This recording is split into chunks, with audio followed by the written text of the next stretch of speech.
I pretended to still be in a coma after waking up because my family was in the room, and what they said about my estate made me keep my eyes closed for 3 more weeks. The first thing I heard was my brother's voice saying, "We should pull the plug before the end of the month to avoid another round of medical bills." I'd been trying to open my eyes for what felt like hours, fighting through layers of fog and heaviness, when those words cut through the darkness like a blade. My brain was still sluggish from whatever drugs they'd been pumping into me, but I understood enough to know I should keep my eyes shut and keep listening. Jeffrey's voice had that casual tone he used when discussing business decisions, like he was talking about canceling a subscription service instead of ending his brother's life. My mother's response was worse. She agreed immediately, saying the doctors had told her there was minimal brain activity anyway, and I'd probably never wake up, so why waste money keeping me alive when the estate could be settled and everyone could move on with their lives? I'd been in some kind of accident. That much I could piece together from the mechanical beeping around me and the hospital smell and the IV tube I could feel in my arm. But I had no memory of what had happened or how long I'd been unconscious. My body felt distant and uncooperative, like it belonged to someone else. I couldn't move my fingers or turn my head, couldn't do anything except lie there and listen while my family discussed ending my life for financial convenience. Jeffrey was still talking, saying something about the will and how my assets would be distributed. I tried to focus on his words through the mental fog. He said my estate was worth approximately $4.2 million between my tech company equity, real estate holdings, and investment accounts. He mentioned that, according to my will, everything would be split equally among my 3 siblings if I died without children. My mother interrupted to say that seemed fair, and they should schedule a meeting with the estate attorney as soon as they made the decision about life support. The room went quiet after that, and I heard footsteps leaving. I wanted to scream that I was awake, that I could hear them, that they were talking about murdering me for inheritance money. But my body wouldn't respond to any commands my brain was sending.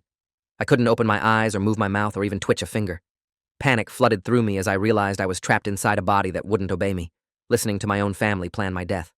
I focused on breathing, on staying calm, on trying to assess the situation rationally despite the terror. If I couldn't move or speak yet, I needed to wait until I could. And while I waited, I needed to gather information about what exactly my family was planning and why they thought killing me was acceptable.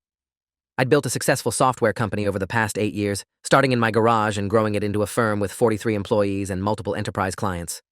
The company had been acquired 6 months ago by a larger tech corporation for $8 million. My share after taxes and paying out other stakeholders had been roughly $5 million. I'd invested most of it conservatively in real estate and index funds, planning for long-term financial security. I was 34 years old, unmarried, no children, and apparently no family members who cared whether I lived or died as long as they got their inheritance. The realization hit me like a physical blow, even though I couldn't feel my actual body. These were people I'd loved and trusted my entire life. Jeffrey was my older brother by 3 years, someone I'd looked up to growing up.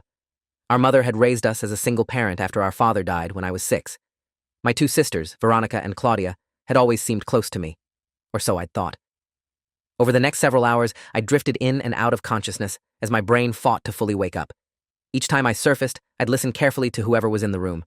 Sometimes it was just nurses checking monitors and adjusting equipment. Once it was a doctor discussing my condition with someone, saying I'd been in a medically induced coma for 12 days, following severe head trauma from a car accident. They'd reduced the sedation 3 days ago to see if I'd wake up naturally, but so far there'd been no response. The doctor said my brain scans showed activity, but it was impossible to predict if or when I'd regain consciousness. The person he was talking to asked about long-term prognosis, and the doctor admitted that after 2 weeks in a coma, the chances of full recovery decreased significantly. Each additional week reduced the likelihood I'd wake up as the same person I'd been before the accident. That conversation gave me crucial information. I'd been unconscious for 12 days, in a medically induced coma that they'd started reducing 3 days ago, which meant I'd actually been fighting my way back to consciousness for 72 hours before finally breaking through enough to hear my family discussing my execution. The doctor had mentioned severe head trauma, which explained why my body felt so disconnected and unresponsive. My brain was working, but the signals weren't getting through to my muscles yet. I told myself this was temporary, that I just needed more time for the neural pathways to reconnect and the swelling to go down and whatever other medical processes needed to happen. In the meantime, I had to be smart about this. If I revealed I was awake before I could move or communicate properly, my family might accelerate their plans to end my life support. Better to stay silent and gather evidence while I worked on regaining control of my body. Veronica visited that evening, and I recognized her perfume before she even spoke. She sat down next to my bed, and I felt her take my hand. For a moment, I thought maybe she'd be different from Jeffrey and our mother, that she'd actually care about me beyond the inheritance. Then she started talking and destroyed that hope completely. She told my unconscious body that she was sorry it had come to this, but she needed her share of the estate to pay off her husband's gambling debts. She said they were in serious financial trouble, and the creditors were threatening legal action.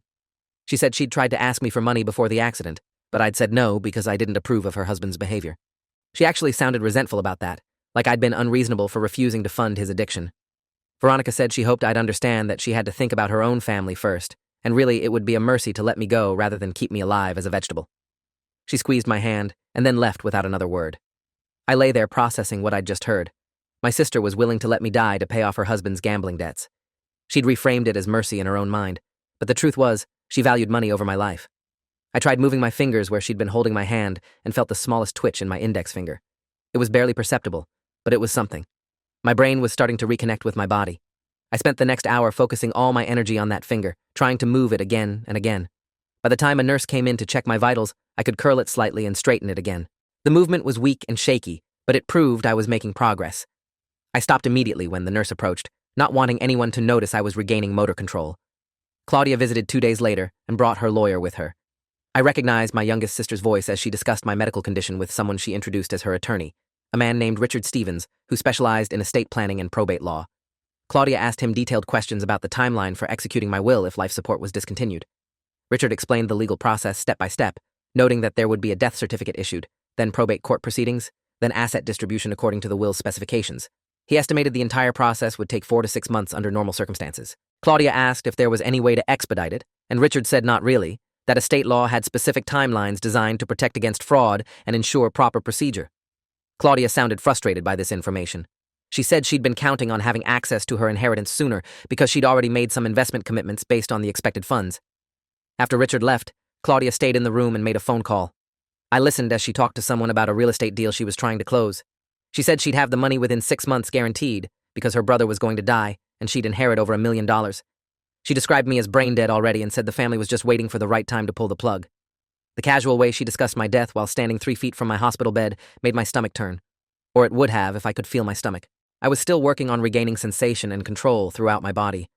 I could now move several fingers on both hands, and I'd managed to wiggle my toes earlier that morning. But I still couldn't open my eyes or turn my head or speak. I needed more time before I could reveal myself and confront what was happening. I started keeping careful mental notes of everything I heard. Jeffrey visited every few days and would often make phone calls from my room, discussing asset liquidation strategies and tax implications of inheriting my estate. He'd apparently already consulted with financial advisors about the best way to invest his share of the inheritance. He talked about buying a vacation home in the mountains and upgrading his car and taking his family on an extended European vacation. He never once mentioned me, except in past tense, as if I'd already died. Our mother came by daily and would sit reading magazines or doing crossword puzzles, occasionally commenting to nurses about how draining this whole situation was for the family. She told one nurse that she'd already started planning my funeral service and had picked out a burial plot next to my father's grave. She said it would be a relief when this was finally over and they could all grieve properly and move forward. The conversations I overheard got progressively worse. One afternoon, Jeffrey and Veronica came together and discussed whether they should just forge a DNR order to make the process easier. Veronica said she knew someone who could create a document that looked legitimate and they could backdate it to before the accident. Jeffrey thought that was too risky legally and said they should stick with the plan to convince the doctors that continued life support was medically futile. He said their mother had already been laying groundwork with my primary physician, expressing concern about quality of life and asking questions about brain death criteria. They discussed timing, agreeing they should wait at least another week to avoid seeming too eager, but no longer than a month to minimize additional medical expenses that would come out of the estate. I was gaining strength and control daily. By the end of the first week after waking up, I could move all my fingers and toes, could slightly turn my head, and had regained some sensation in my arms and legs, but I still couldn't open my eyes reliably. They'd flutter occasionally, but I couldn't seem to maintain control over the muscles. I also couldn't speak yet, though I could move my jaw and tongue slightly. The medical staff would come in regularly to check for responses, shining lights in my eyes and asking me to squeeze their hands if I could hear them. I'd deliberately stay motionless during these examinations, not wanting anyone to report to my family that I was showing signs of consciousness. I needed to be fully functional before I revealed myself, or at least functional enough to communicate and protect myself. The breakthrough came on day 9 after I first woke up. A nurse named Julie was checking my vitals late at night when I managed to grab her wrist as she reached across me to adjust my IV. She gasped and looked at my face, and I forced my eyes open and held her gaze. I tried to speak, but only managed a whisper, asking her not to tell my family I was awake. Julie's eyes went wide and she asked why not, and I whispered that they were trying to kill me for my money. She looked like she didn't believe me, but I tightened my grip on her wrist and repeated that I needed her help. Julie was quiet for a long moment before nodding slowly.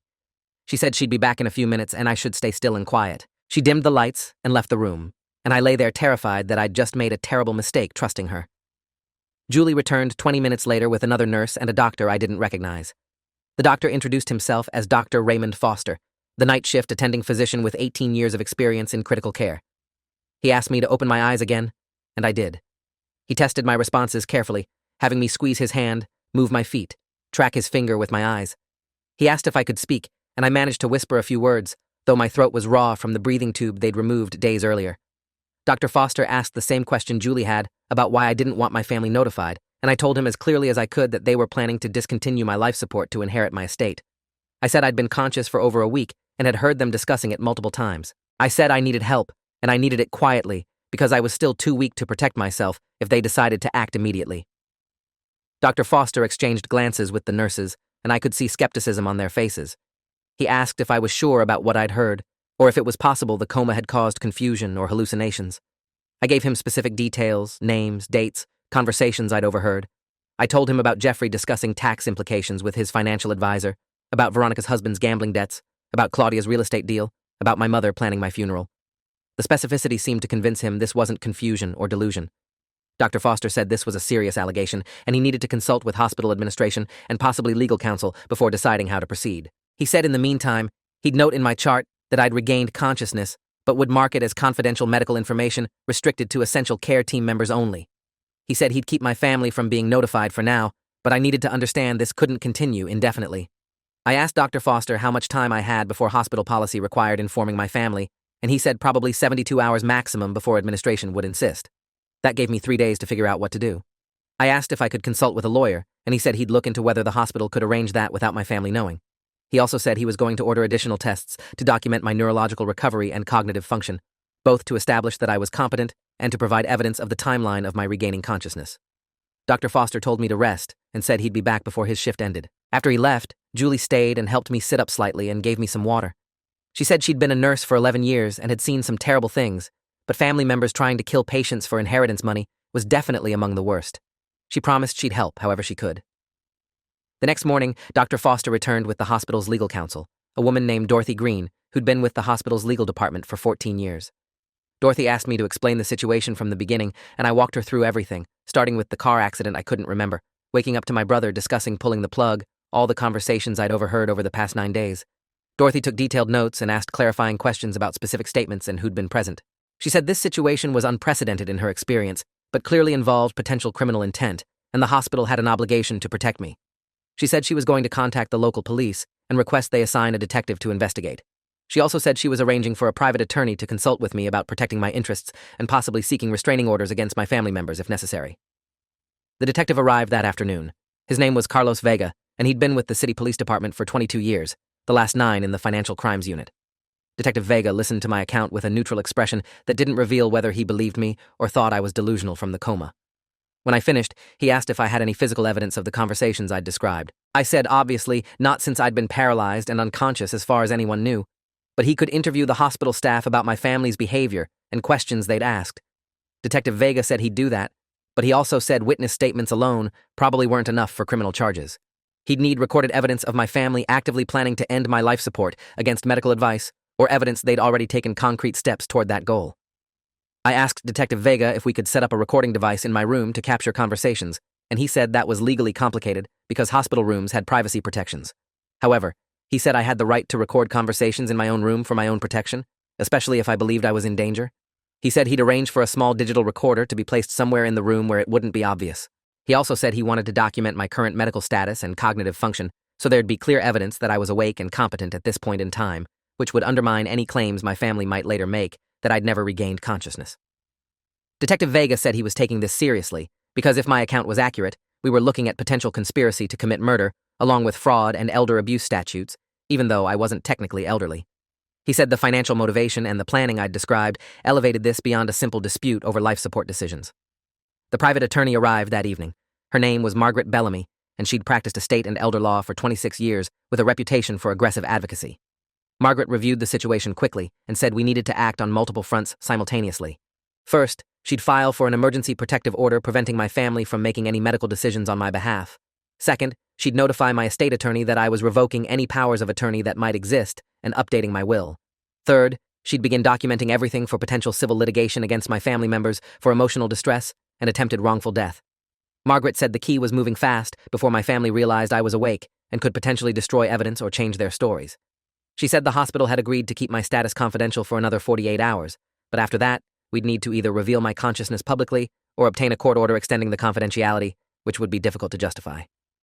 I made a decision that night that probably seems insane in retrospect. I told Dr. Foster, Detective Vega, and Margaret that I wanted to continue pretending to be in a coma for as long as possible to gather more evidence. I pointed out that my family was being careful around hospital staff, but speaking freely when they thought I couldn't hear them. If we could record a few more conversations where they explicitly discussed ending my life support or made statements proving their financial motivation, we'd have indisputable evidence. The three of them looked at me like I was crazy. Dr. Foster said it was medically unnecessary to continue the deception and could actually harm my recovery by delaying proper rehabilitation. Detective Vega said it was risky because if my family got suspicious, they might act immediately rather than continuing to plan. Margaret said it created legal complications around informed consent and my capacity to make decisions if I was actively deceiving medical providers and family members. I argued that we needed ironclad evidence because without it, my family would just claim they'd been having difficult conversations about heartbreaking medical decisions and they'd never seriously intended to pull the plug prematurely. I said I could handle a few more weeks of lying still if it meant ensuring they faced real consequences. After a lengthy debate, they reluctantly agreed to support me for 1 more week maximum. Dr. Foster would continue marking my status as confidential and would personally oversee my care to ensure I didn't develop complications from the deception. Detective Vega would have the room equipped with multiple hidden recording devices to capture audio from different angles. Margaret would prepare all the legal documents we'd need to file the moment I decided to reveal myself, and I would continue playing the unconscious patient while my family dug their own graves with every word they spoke. The recorder was installed the next day, hidden inside a tissue box on the table beside my bed. Detective Vega tested it thoroughly to ensure the audio quality was clear enough to use as evidence. He coached me on staying perfectly still, even if I heard something upsetting, reminding me that any reaction could give away that I was conscious. He said he'd review the recordings daily, and if we captured anything explicitly criminal, we'd move immediately, rather than waiting the full week. I spent that day practicing my stillness, lying motionless for hours while nurses came and went, while cleaning staff vacuumed around me, while meal trays were delivered and removed untouched. It was harder than I'd expected to stay completely immobile when my body was itching to move after so many days of paralysis, but I managed it. Jeffrey came that evening with our mother and I listened as they discussed the timeline. Jeffrey said he'd spoken with my primary physician, Dr. Levine, and expressed the family's concern that continued life support was prolonging my suffering without hope of recovery. Dr. Levine had apparently been sympathetic, but said the medical team was seeing some positive neurological signs and wanted to give it more time. Jeffrey sounded frustrated by this and asked our mother if she could be more insistent with the doctors. She said she'd schedule a meeting with Dr. Levine and the hospital ethics committee to discuss withdrawing care. She said she'd emphasize that I'd always valued quality of life over quantity and wouldn't want to be kept alive artificially. Jeffrey suggested she cry during the meeting to make it more convincing, and she agreed that emotional appeals would be more effective than logical arguments. They discussed strategy for another 20 minutes, planning exactly what she'd say to manipulate the medical staff into supporting their decision to end my life. After they left, I had to focus on breathing slowly and evenly to keep from shaking with rage. These people had raised me. I'd loved them. I'd trusted them with everything, and they were casually strategizing how to murder me while I lay 3 feet away from them. The betrayal was so profound that I couldn't fully process it. Some part of my brain kept insisting this had to be a misunderstanding, that there must be an explanation that didn't involve my family being monsters. But the recordings didn't lie. Their words were clear and their intent was obvious. They wanted me dead so they could have my money, and they were actively working to make it happen. The recordings over the next 5 days were damning. Claudia came and made more phone calls discussing her real estate investments that were contingent on her inheritance. Veronica brought her husband, and they argued about how they'd split their share, with him demanding most of it to cover his debts, and her insisting she deserved control of the money. Jeffrey met with Claudia, and they discussed how much the medical bills were reducing the estate value, calculating that each additional week of life support cost approximately $12,000 that would come out of their inheritance. They debated whether to push harder for immediate discontinuation or wait a bit longer to avoid looking suspicious. My mother visited daily and would sometimes talk to my unconscious body about how proud my father would be of how I'd built my company and how sad it was that I'd never get to enjoy my success. The cognitive dissonance of her genuine-sounding grief, combined with her active planning of my death, was surreal. On day 6 of the recording period, I heard something that made my decision to reveal myself immediately. Veronica came to visit alone and stayed quiet for a long time, just sitting beside my bed. Then she started talking, and what she said changed everything. She told my unconscious body that she was sorry for what she'd done. She said the car accident hadn't been an accident at all. She said her husband had been desperate for money and had come up with the plan to kill me and make it look like a crash. She said she'd given him my schedule and told him which route I took home from work. She said she'd helped create my alibi about working late, so no one would question why I was on that particular road at that particular time, Veronica said the plan had been for me to die in the crash, so there'd be no investigation beyond a routine accident report. But I'd survived and been put in a coma, which complicated everything. She said she couldn't decide if she was relieved or disappointed that I hadn't died immediately. I stopped listening after that because my brain was short-circuiting. My sister had actively participated in a murder plot against me. This wasn't just about withholding medical care or making difficult decisions. This was conspiracy to commit murder and attempted murder. I needed Detective Vega immediately. I waited until Veronica left and then opened my eyes and reached for the call button. A nurse came in, and I told her I needed to speak with Detective Vega urgently. She looked shocked that I was awake and talking, but I said there was no time to explain. Just get the detective right now. She hurried out and returned 15 minutes later with Detective Vega, Dr. Foster, and Margaret Bellamy all together. I told them about Veronica's confession, and Detective Vega's expression went dark. He immediately called for backup and requested that hospital security detain Veronica if she was still in the building. He said this changed everything from a financial conspiracy to an active murder investigation. He said he needed to contact Homicide Division and get investigators on the car accident to re-examine it as a potential attempted murder scene. Margaret said we needed to act now to protect me before anyone in my family realized I was awake and might try to finish what they'd started. Dr. Foster said he was moving me to a secure private room with security posted outside, and he was notifying hospital administration that this was now a criminal matter requiring police protection. Things moved very fast after that. Within 2 hours, I was in a different room on a different floor with 2 police officers stationed outside my door. Detective Vega had retrieved the recorder and was reviewing all the accumulated evidence with his captain and prosecutors from the DA's office. Margaret had filed emergency protective orders against all 4 family members, prohibiting them from entering the hospital or contacting me. Dr. Foster had assembled a medical team to properly assess my condition now that we'd stopped pretending. The examination showed I'd made remarkable progress and was projected to make a full recovery with physical therapy. My cognitive function tested normal, and there was no sign of permanent brain damage from the accident or the coma. Detective Vega returned that evening with an update. He said they'd arrested Veronica and her husband on charges of attempted murder and conspiracy to commit murder. Veronica had confessed again during police interrogation, apparently believing that cooperation would get her a lesser sentence. Her husband had hired a lawyer and wasn't talking, but Veronica was providing detailed information about how they'd planned and executed the attempt on my life. She said they'd tampered with my car's brake line and staged it to look like I'd run a red light and been hit by another vehicle. The other driver had been seriously injured and had no idea the crash was anything other than an accident. Veronica said she'd been racked with guilt, but also desperate for money, and had convinced herself it was the only solution. The recordings of Jeffrey, Claudia, and my mother discussing life support termination were being reviewed by prosecutors to determine what charges were appropriate.